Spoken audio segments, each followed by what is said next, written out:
시편 13편의 1절과 2절만 보아도 다윗의 심정이 얼마나 괴로운지 그 상태를 짐작할 수 있습니다. 이때 다윗은 두 가지 괴로움을 가지고 있습니다. 한 가지는 하나님을 느낄 수 없다는 것입니다. 참된 믿음을 가진 사람에게 가장 고통스러운 것은 심리적으로 정서적으로 하나님을 느낄 수가 없을 때입니다.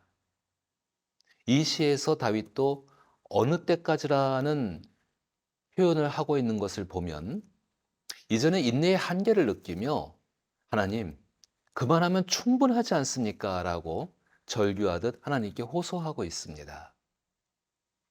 그리고 두 번째로 다윗은 원수 때문에 괴롭습니다. 시편 13편 2절부터 4절을 보면 다윗은 원수와 대적이라는 단어를 사용하고 있습니다.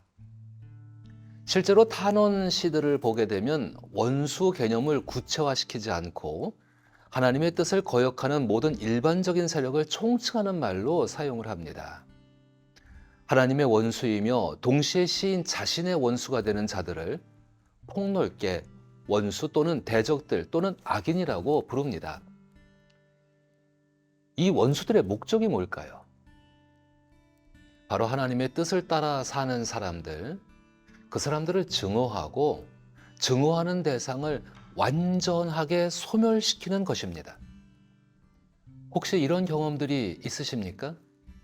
세상의 이치와 논리보다 하나님의 말씀을 쫓아 살다 보니 무시당하고 거부당하고 심하게 폭력적인 상황에 놓이게 되었던 경험들 말입니다. 특히 이러한 경험은 세상에서보다 교회 안에서 더 많이 경험을 하게 되는 것 같습니다.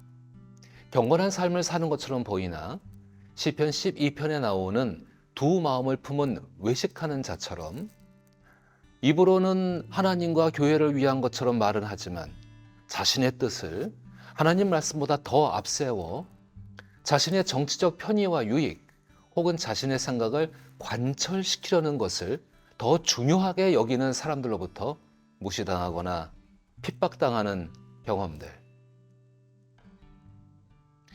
실제로 세상에서보다 교회 안에서 경험하기가 더 쉬운 것이 사실입니다.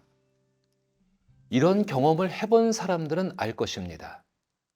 시간이 흐르면 괴로움을 주었던 원수와 대적들, 그들과의 논쟁, 혹은 그들로 인한 고통은 사라질 줄 알았습니다. 그러나 현실은 4절처럼 나의 원수가 이르기를 내가 그를 이겼다라는 말을 듣게 되는 것과 나의 대적들이 기뻐하는 모습이 되어집니다. 이렇게 되는 것이 하나님의 원수들로 인한 두려움입니다. 사실 이런 두려움은 원수인 사탄과 죄와 사망이 만든 세상에서 나타나는 자연스러운 결과물이기 때문에 누구나 경험할 수 있는 당연한 현상입니다. 시편 51편 5절에 어머니가 나를 죄 가운데 잉태했다라는 표현처럼 우리가 살아가는 일생 동안 원수인 사탄과 죄와 사망의 결과물 속에서 살게 되는 것은 당연한 것입니다. 그렇기 때문에 다윗이 가지고 있는 하나님을 느낄 수 없는 괴로움과 원수로 인한 괴로움은 사실 모든 사람이 가지고 있는 괴로움이라고 말할 수 있습니다. 이렇게 괴로운 세상 속에서 의지할 대상이 있다는 것은 행복한 일입니다. 1절부터 4절까지 공포에 질리고 두려움에 눌려있던 괴로운 다윗에게 엄청난 반전이 일어나고 있습니다. 나는 오직 주의 사랑을 의지하여 싸우니 나의 마음은 주의 구원을 기뻐하리이다. 의지한다는 것은 신뢰한다, 의탁한다, 품 안으로 뛰어들다입니다. 제가 여기서 강조하고 싶은 것은 다윗은 단순한 심리적인 위로를 받기 위해 하나님을 의지한 것이 아닙니다. 하나님을 의지했기 때문에 위로를 받는다는 것입니다. 또 여기서 오해하지 말아야 하는 것이 있습니다. 우리가 어떤 것을 하기 위해 스스로 굳은 결심을 하고 주의 사랑을 의지해서 무엇을 했더니만 주께서 베푸신 은덕 때문에 여호와를 찬양하게 될 것이라는 말이 아니라는 것입니다. 우리에게 일어난 그 어떤 일이 주의 사랑으로 이루어진 것임을 믿기 때문입니다. 그 이루어진 어떤 일은 원수나 대적이나 그들로 인해 고통받는 사람들이 도저히 상상조차 할 수 없는 일, 창조 세계에서 일어날 수 없는, 창조주가 피조물을 사랑하셔서 스스로 피조물이 되시고 피조물에게 죽임을 당하시고 다시 살아나신 그 일입니다. 즉, 창조주가 스스로 피조물이 되셔서 피조물을 위해 피조물의 손에 죽임을 당하시고 다시 살아나신 그 일이 우리에게 은덕이 되며 그 은혜로 우리가 하나님을 찬양하게 되는 것입니다. 다윗은 극한 괴로움 중에 그 사실에 눈을 뜹니다. 그리고 자기에게 펼쳐진 진짜 세계는 부활의 세계임을 알게 됩니다.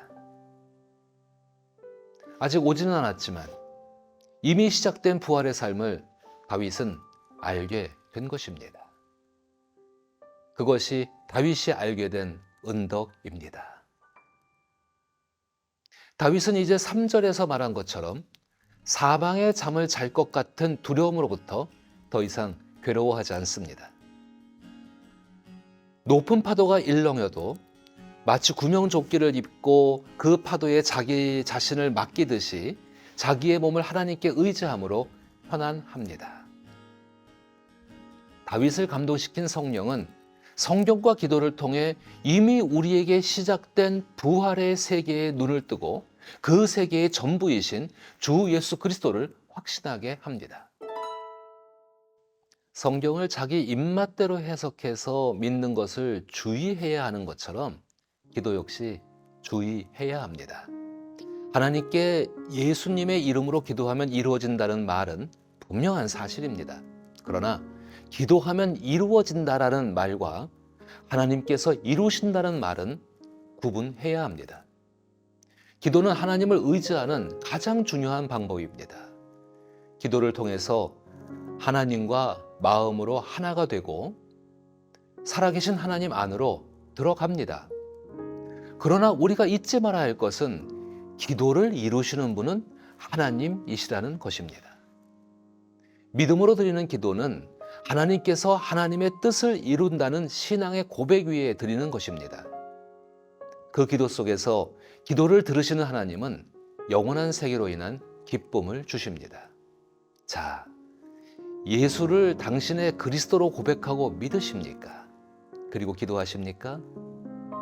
그럼 우리는 이 땅을 살지만 이 땅에 속한 사람들이 아니요, 하나님의 사랑으로 부활의 세계에서 살아가는 사람임을 기억하고 살아갈 수 있기를 축복합니다.